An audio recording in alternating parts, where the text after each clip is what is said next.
Moving to the UAE does not mean you need to leave your furry friends at home.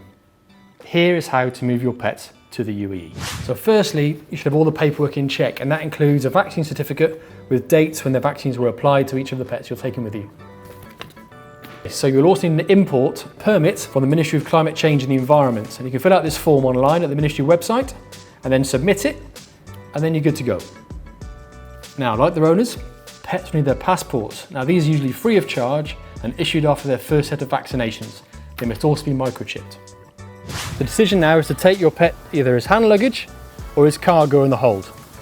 Now, pets can only be carried on as hand luggage in Abu Dhabi, and in Dubai they must be transported as cargo. And if this is all too overwhelming for you, you can use services like Emirates Sky Cargo, travelling to Dubai of course, and they cover everything from pick up to drop off in your new destination. Now, your pet's ticket will vary in cost depending on how big they are and how far you're looking to travel. Now, you'll need to check with the airline because the guidelines will vary from different airlines, so make sure you plan in advance to make sure everything is covered before you set off to travel.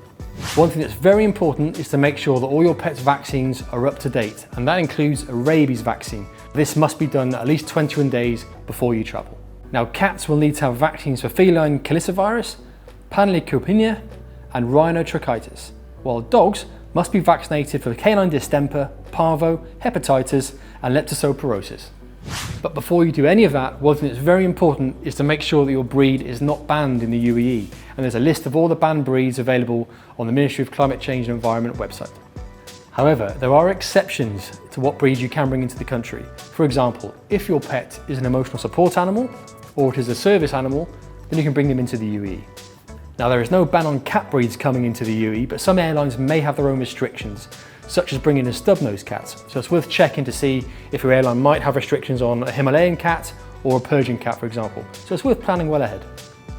Now, as with any other animal coming into the UAE, it must have an import permit and a health certificate before you travel.